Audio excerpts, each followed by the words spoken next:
tinta, tanta ley que nos divide.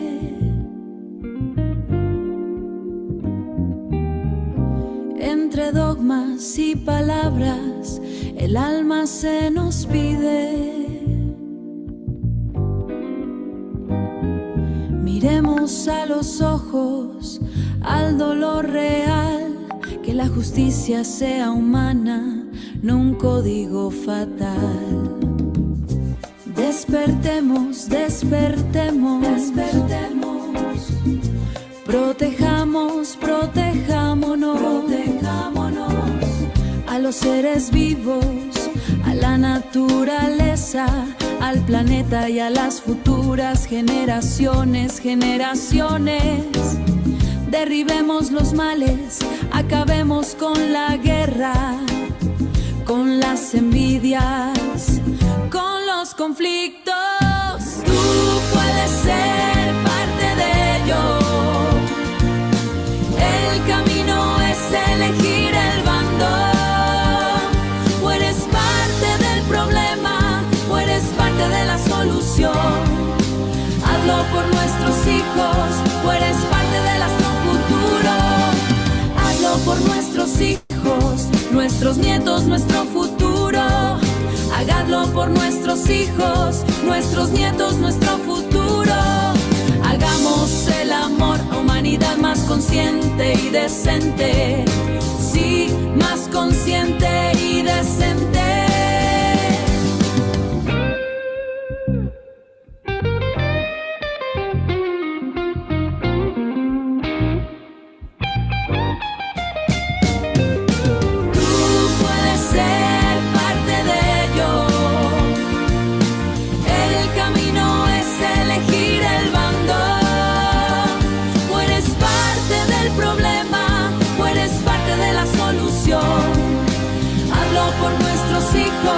Nuestros nietos, nuestro futuro.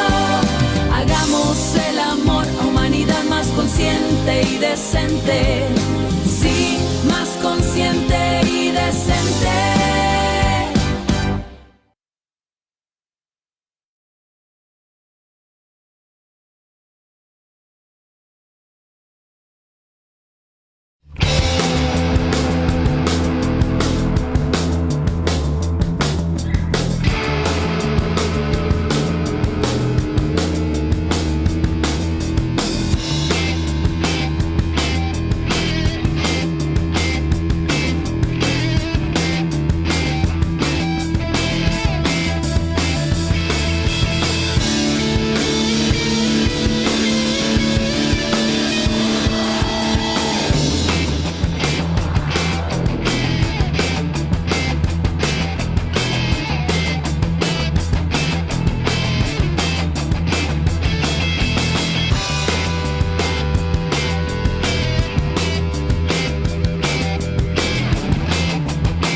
Latinoamérica, escucha, despierta tu mente, atrévete a pensar, cuestiona todo, rompe la verdad. Es tiempo de liberar la mente. El poder está en TVLex, donde hay más poder. TVLex.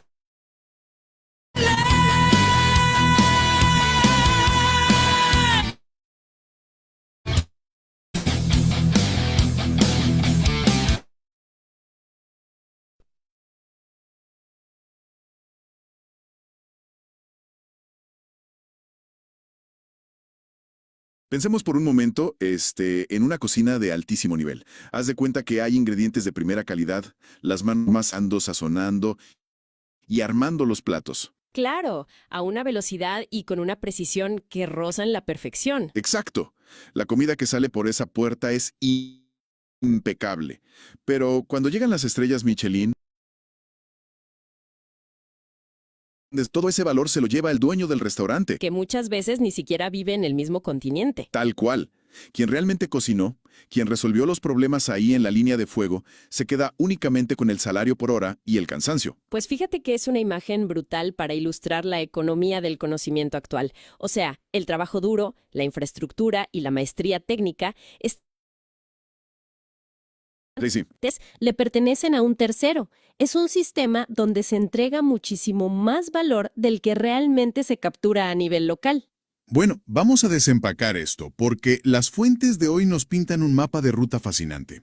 Hoy tenemos una misión muy clara en este análisis profundo. Un espacio preparado con mucho entusiasmo en el marco de la Feria Permanente del Libro por TVLex. Así es. Vamos a explorar qué le falta a México para dejar de ser solamente ese sous-chef experto, esa potencia puramente manufacturera, y convertirse en un verdadero dueño del restaurante, o sea, un líder global en innovación tecnológica. Me encanta.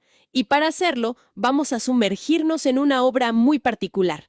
El libro Visión Estratégica para la Innovación en México. Retos, oportunidades y futuro del ecosistema nacional. Un material fresquecito, impreso en este 2025 por la editorial Primera Instancia. Hay que reconocer el gran trabajo de los autores, Guillermo Roura, Hugo Carrasco Zulé y Simón Rosen. Totalmente. Y claro, bajo la dirección editorial de Alfonso Jaime Martínez Lascano. Ellos presentan un diagnóstico, pues, muy crudo, pero también una hoja de ruta, ¿no? Desmenuzan las políticas, las barreras institucionales y las oportunidades históricas que tiene el país frente a esta reconfiguración global. Porque, para entender hacia dónde va el ecosistema, primero hay que analizar cómo se fracturó el tablero mundial. Exactamente. La hiperglobalización a la que el mundo se acostumbró en los 90s y los 2000 simplemente ya no existe. Las reglas del juego cambiaron drásticamente. Sí, Raura, y sus coautores argumentan que la tensión comercial entre Estados Unidos y China, sumada a, la fragilidad de las cadenas de suministro que vimos hace poco, obligó a las potencias a replantear la geografía de la producción. Entramos en la era de la confiabilidad estratégica, el famoso nearshoring. Justo eso. Ya no importa solo dónde es más barato ensamblar, sino dónde es más seguro desde una perspectiva geopolítica. Y el concepto clave aquí es la mitigación de riesgos. El texto ilustra esto con una claridad asombrosa al analizar el sector salud. O sea, hay una urgencia crítica en Estados Unidos por dejar de depender de Asia para los ingredientes farmacéuticos activos, los APIs. Hagamos una pausa ahí, porque los APIs no son cualquier cosa. Para quienes nos escuchan, no es el empaque de la pastilla o el colorante. No, para nada. Es el compuesto químico principal, el motor biológico del medicamento. Mover la producción de APIs de un continente a otro no es como cambiar de proveedor de tornillos. Requiere certificaciones de calidad ultra estrictas. Instalaciones especializadas. Exacto. Laboratorios especializados y una trazabilidad perfecta. Entonces, ¿por qué esto representa una oportunidad tan grande para empresas mexicanas como Neolfarma, Chinoin o PISA? Pues porque construir esa infraestructura desde cero toma décadas. Estas farmacéuticas mexicanas ya tienen la capacidad instalada y, más importante aún, comprenden los altísimos estándares regulatorios norteamericanos. Claro, ya hablan ese idioma. Exacto. Tienen el ecosistema técnico listo para absorber esa demanda. Y fíjate que lo mismo ocurre con el US CHIPS Act, que busca relocalizar el diseño en la manufactura de semiconductores.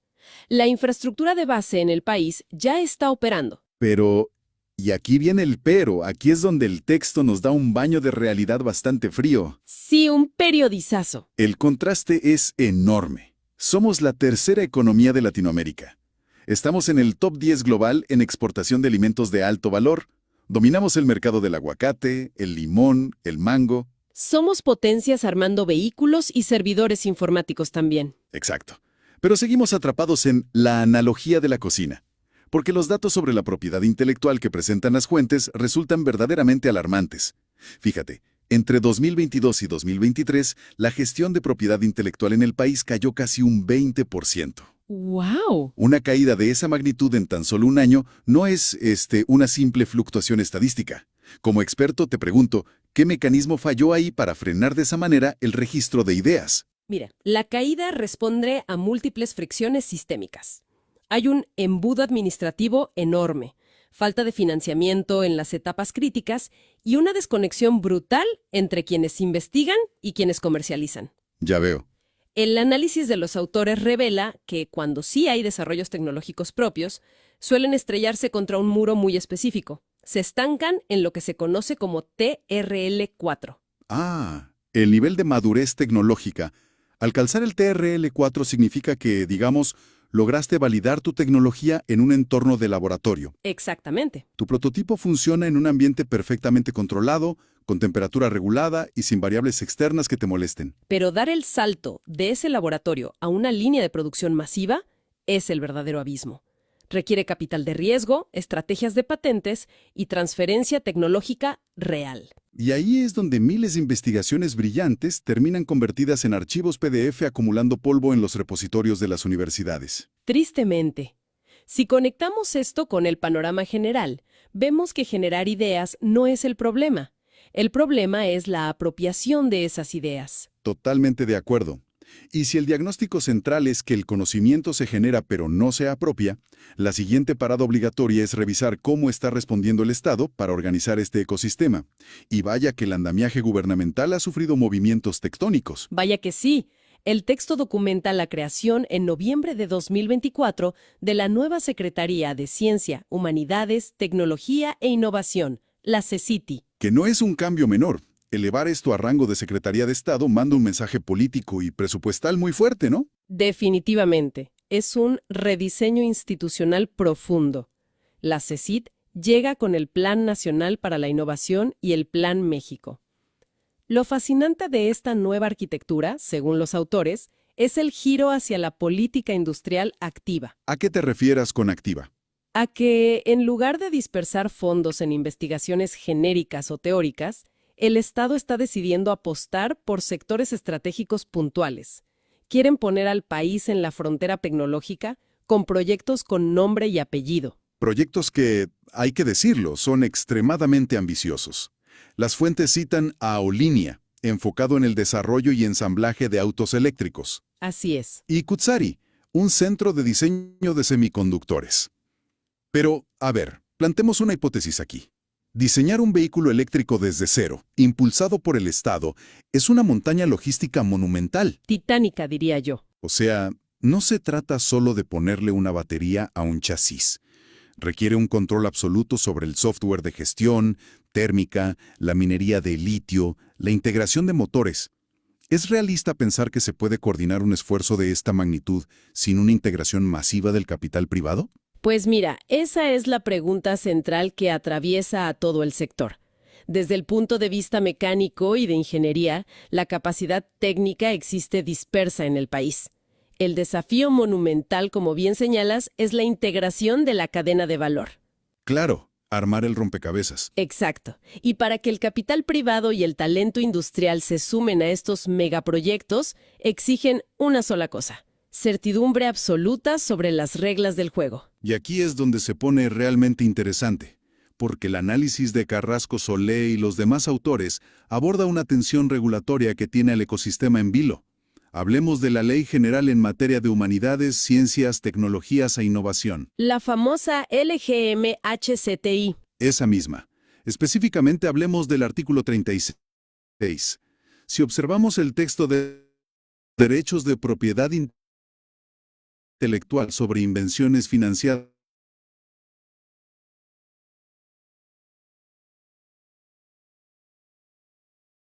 Para el bienestar del pueblo, como cita el texto. Exacto, y enérgica para proteger la inversión de los contribuyentes. Pero mi duda es, ¿no funciona esto como una barrera inmediata para cualquier fondo de inversión privado que busque comercializar esa tecnología? Es un punto crítico. Y el debate que recogen las fuentes gira en torno al mecanismo operativo, más que a la intención. Desde una perspectiva analítica y neutral, la ley establece que si hay inversión mixta, la titularidad se puede compartir proporcionalmente. O sea, mitad y mitad, dependiendo de quién puso qué. Exacto. Sin embargo, lo que reportan los actores del ecosistema en el libro es una profunda falta de claridad en cómo se van a otorgar las licencias comerciales exclusivas, quién y cómo va a administrar las regalías. ¿Y qué tribunal resolverá las disputas, me imagino? Justamente, sobre el valor de la patente. El capital a riesgo huye de la opacidad.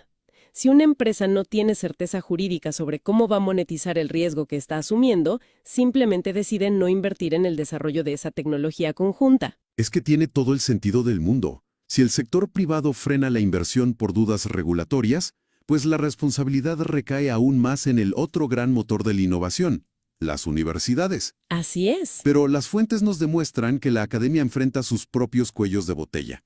El texto recoge discusiones fundamentales del 13º Congreso de la Red de Oficinas de Transferencia de Tecnología, la red OTT. Celebrado en Jalisco, por cierto. Sí, con 40 expertos del sector. Y el diagnóstico interno que hacen es fascinante. Hablan del síndrome de la publicación. Ah, y el famoso síndrome. Es una falla sistémica en los incentivos. El prestigio de un investigador, su permanencia en el Sistema Nacional de Investigadores y su financiamiento dependen abrumadoramente de cuántos artículos científicos publica. No de cuántas patentes registra. Exacto. Esto genera lo que en el Congreso definieron como la divulgación prematura. El investigador, presionado por estas métricas académicas, publica el descubrimiento en una revista científica antes de iniciar el proceso de protección intelectual. A ver, es el equivalente a un arquitecto que diseña la bóveda de banco más segura del mundo, pero para conseguir likes o validación en LinkedIn, publica los planos de seguridad antes de que el banco siquiera se construya. Es una analogía perfecta. O sea, al hacerlo público, destruye el requisito principal de cualquier patente a nivel global, la novedad. Y sin patente, pues ninguna farmacéutica o empresa de tecnología va a meter $50 millones para escalar el invento. Porque la competencia podría simplemente copiarlo legalmente al día siguiente, ya que es de dominio público. Totalmente. ¿Y qué nos dicen los números sobre esto? Pues el costo de esta dinámica es altísimo. Los datos expuestos por la red OTT revelan que en los últimos 20 años, 300 investigadores mexicanos han estado involucrados directamente en el desarrollo de patentes farmacéuticas y tecnológicas de vanguardia. ¡300! Sí, pero la titularidad de esas patentes no se quedó en instituciones nacionales. Terminó en manos de gigantes extranjeros como Johnson & Johnson o Microsoft. ¡Wow! ¿Es una fuga de cerebros que ocurre sin que nadie tenga que subirse a un avión? Exacto. El intelecto opera en territorio nacional, las mentes están aquí, pero el dividendo tecnológico y el control comercial se exportan.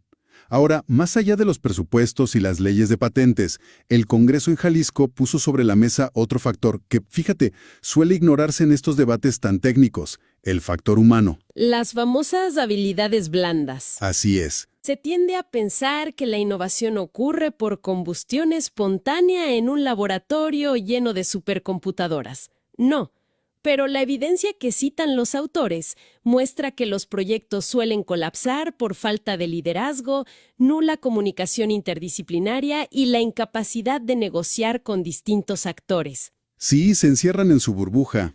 Exacto. Y el texto rescata una analogía histórica muy particular discutida en el Congreso: la Guerra de Vietnam. Los analistas observaron que unidades con menor equipamiento tecnológico y armamento menos sofisticado lograban sistemáticamente mejores resultados operativos que batallones con tecnología de punta. A ver, detengámonos ahí, porque esto me vuela la cabeza. Estamos analizando un ecosistema de alta tecnología, el desarrollo de semiconductores, patentes farmacéuticas. ¿Cómo se traduce una táctica de infantería de los años 60 al diseño de microchips en pleno siglo XXI? Suena raro, pero el puente es la capacidad de adaptación y el flujo de información horizontal. Esas unidades militares menos tecnificadas sobrevivían porque tenían una comunicación impecable. Claro, se hablaban entre ellos. Sí, liderazgos flexibles que tomaban decisiones en tiempo real y una colaboración absoluta. La lección para los polos tecnológicos es que puedes tener los mejores microscopios electrónicos y todos los fondos del gobierno. Pero si el ingeniero de software no sabe comunicarse con el biólogo y ninguno de los dos sabe presentarle el proyecto a un fondo de inversión de manera clara, la tecnología nunca saldrá del laboratorio. ¡Qué fuerte! La tecnología es el insumo, pero la innovación es un proceso estrictamente social. Me encanta esa frase. Y si entendemos que la innovación falla cuando falta comunicación entre las disciplinas, esa fractura es aún más grave cuando la vemos a nivel geográfico, ¿no? El texto hace una transición vital hacia las disparidades territoriales que tenemos en el país. Es un tema crítico. O sea, diseñar una política nacional de innovación centralizada es como intentar que un solo traje de talla única le quede perfecto a un país entero. Simplemente no funciona. Y el sector agrícola que mencionan ilustra esta realidad de una forma clarísima. Sí, Rura y los demás autores describen lo que podríamos conceptualizar como los 3 Méxicos tecnológicos. Por ejemplo, si analizamos la agroindustria en el noroeste y el Bajío, vemos una adopción acelerada de frontera. Pura tecnología de punta. Exacto. Tractores autónomos, uso intensivo de drones multiespectrales, inteligencia artificial para optimizar el riego y modelos predictivos de clima. Ok, ese es un México. Luego, en la región de Occidente, observamos un territorio en transición, adoptando poco a poco estas herramientas. Pero si miramos al sur-sureste, dominan prácticas tradicionales severamente limitadas por la falta de conectividad, infraestructura básica y capital. Es que hay un abismo. No sirve de nada llevar un dron de $500,000 con inteligencia artificial a una comunidad donde ni siquiera hay señal de celular, o donde los caminos impiden sacar la cosecha cuando llueve. Totalmente ilógico. Por eso el texto insiste tanto en abandonar el modelo centralista desde la capital y apostar por la creación de hubs o clústeres regionales especializados. Se trata de potenciar la vocación natural de cada geografía. Sí, aprovechar lo que ya hacen bien. Exacto. Construir infraestructura para consolidar el sector agrotech en Chiapas, desarrollar un polo de biotecnología en Yucatán y mantener el enfoque de manufactura avanzado en Guanajuato. Y al regionalizar la estrategia, cambia también el propósito mismo de la innovación. El análisis de los autores subraya una urgencia que trasciende los mercados: la crisis ambiental global. Uy, sí. La humanidad ya superó 6 de los 9 límites planetarios. Estamos lidiando con el ciclo del nitrógeno alterado, escasez de agua dulce y una pérdida crítica de biodiversidad. Y en este escenario, pues la innovación ya no puede limitarse a crear el próximo dispositivo de consumo masivo o, ya sabes, otra aplicación de entregas rápidas. Definitivamente no. La innovación debe convertirse en una herramienta de supervivencia para resolver problemas estructurales de sustentabilidad. Y aquí es donde llegamos a una de las propuestas que a mí me pareció más audaces en el libro: la integración de las comunidades rurales e indígenas en este nuevo ecosistema. Es una visión muy integradora. Pero quiero hacer de abogado del diablo un momento, porque el discurso de rescatar el conocimiento ancestral suena excelente en un folleto gubernamental o en campaña, pero en la práctica, ¿cómo se traduce eso realmente en innovación dura? Entiendo tu punto. O sea, ¿cómo combinamos prácticas agrícolas antiguas con inteligencia artificial para lograr algo que sea escalable comercialmente? Pues mira, estoy convencida, y el libro lo respalda, que el mecanismo detrás de esto no tiene nada de romántico. Es pura eficiencia ecológica. A ver, explícame eso. De cultivos que no agotan el suelo y manejo de especies endémicas resistentes a sequías extremas. Todo esto durante siglos. Han sobrevivido a todo. Exacto.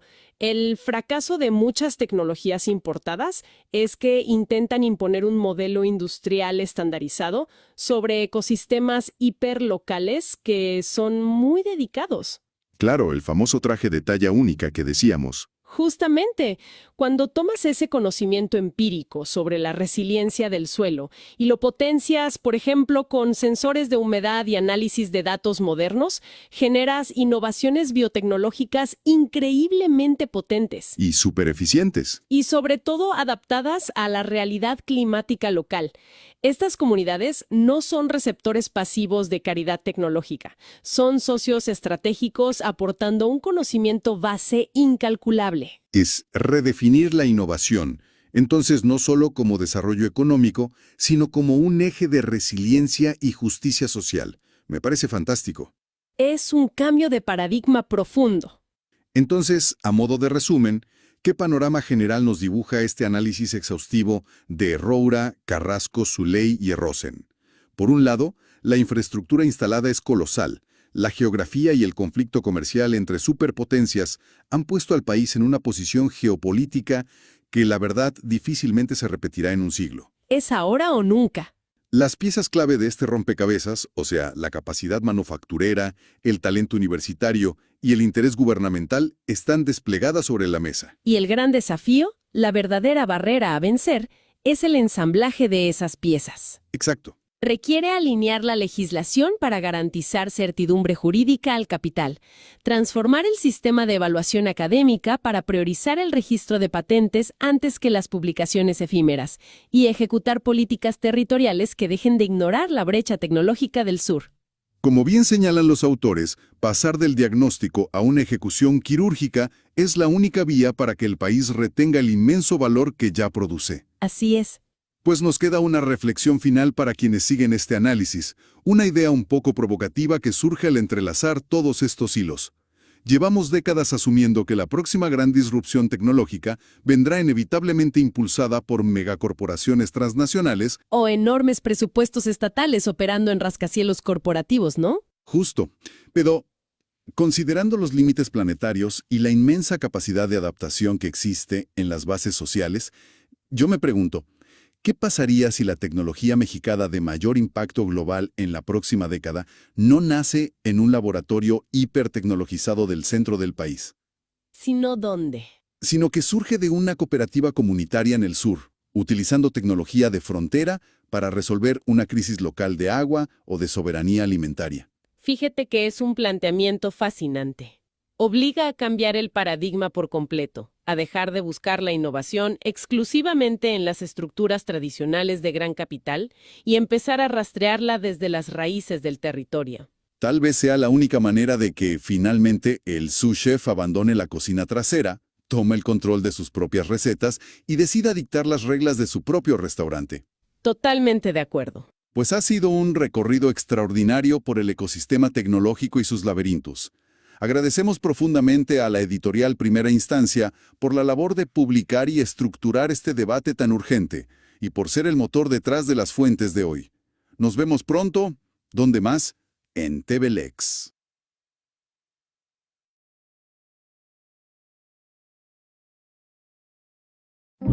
Tanta tinta, tanta ley que nos divide.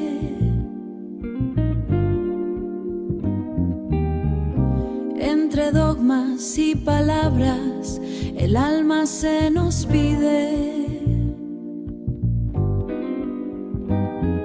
Miremos a los ojos, al dolor real, que la justicia sea humana, no un código fatal. Despertemos, despertemos, despertemos. Protejamos, protejámonos, protejámonos a los seres vivos, a la naturaleza, al planeta y a las futuras generaciones, generaciones. Derribemos los males, acabemos con la guerra, con las envidias, con los conflictos. Tú puedes ser parte de ello. El camino es elegir el bando. O eres parte del problema, o eres parte de la solución. Hazlo por nuestros hijos, o eres parte de nuestro futuro. Hazlo por nuestros hijos, nuestros nietos, nuestro futuro. Hagadlo por nuestros hijos, nuestros nietos, nuestro futuro. Hagamos el amor a humanidad más consciente y decente. Sí, más consciente.